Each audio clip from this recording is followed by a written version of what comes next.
Assalamualaikum warahmatullahi wabarakatuh. Palamitra wilujeng tepang Dewi sareng Mang Agustin. Mugi sadayana aya dina hibar kawilujengan, diparinan.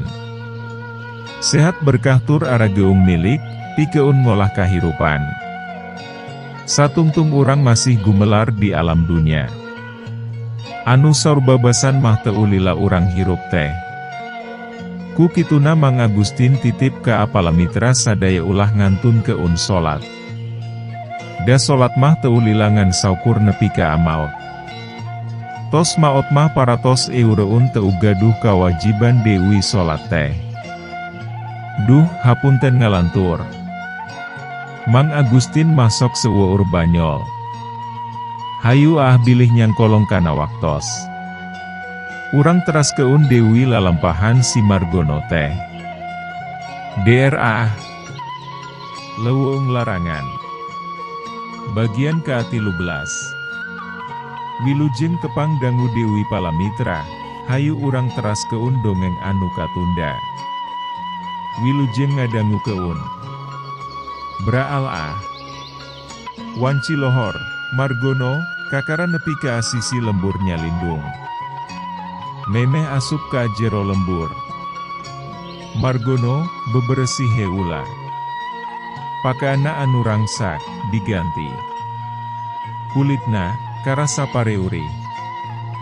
Waktu kabaseuhan. Sup, Margono mimiti nyorang jalan kampung. Dipapaku pelongheran tur pinuh tanda tanya pangeusi eta kampung. Maranehna, heran. Aya hiji nonoman gagah, kasep ngalempereng koneng, datang ka lembur maranehna. Teu hese pikeun Margono, neangan imah enu jadi indung. Da puguh pamajikan Lurah Wikarta nyiratni teh, atuh, pada apal. Pada nuduh keun. Margono, ngajanteng hareu peun panto pager hiji imah panggung, anu wewek tur gede. Buluanana, jembar. Dipapaesku pepelakan bubuahan. Saurang awewe ngora, gelis tur jangkung lenjang. Keur ngagus reksa sapu. Pakulitanana, hejo carulang. Bukna anu ngarumbai seret tonggong, gugupai katebak angin. Margono anu dasarna mata bongsang, langsung neureui ciduh, ningali beungeut dulis, tarang leucir MAH. Sampurasun, Margono, ngalentong-lentong sorana. Rampes, eta awewe, nembalan. Sapuna, ditunda. Terus nyampeun keun ka Margono. Badi ka asaha, Cok eta awewe, panona, mencrong ka Margono. Anu kabeneran keur mencrong deuih ka eta awewe. Ser, aya rasa anu beda, karasa ku Margono jeung eta awewe. Lamun Margono, langsung katarik ati ku kageulisan eta awewe, anu mirip Dian Sastro. Sedengkeun eta awewe MAH, reuas. Sabab, keureutan beungeut Margono, ceples urut salakina. Hapunten, Ari Aisyah. Di mana kawit? Kadieu badi ka saha? Eta awewe, merekpek Margono, kupananya. Abdi? Margono. Ti kampung palih kaler.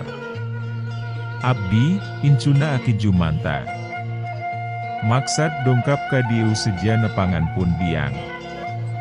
Anu saurna MAH, ayuna janten garwana Pak Lurah. Margono, nerang keun. Sahanamina tuang ibu? Eta awewe, nalengteng. Ibu Ratmi. Walon Margono. Ngadenge omongan Margono, eta awewe, langsung nubruk, ngarakul Margono. Anaking, iyo ema. Eta awewe anu teulian ti Nyi Ratmi. Nangkeu pageuh awak Margono. Bari diusapan, digalentoran. Kumahawi, ka budak lote. Margono, Coloho. Nyiratmi, nangkeup jeung ngagalentoran Margono, di dasaran rasa sono jeung kadeu-deu nu jadi indung. Sedengkeun Margono anu geus kaancikan ku sarakahna iblis, kalah ka ngahiap, panas getihna. Ditangkeup jeung digalentoran ku awewe sakitu geulisna. Dina heup, Margono ngagerendeng. Asa teu percaya yeu awewe geulis, indung aing. Piraku ngora keneh kieu, paling, umurna kakara 30 taun, gerentes het Margono. Nafsu birahina, mimiti ngunyang. Waktosna seep caak urang hanca. Antos sakedap.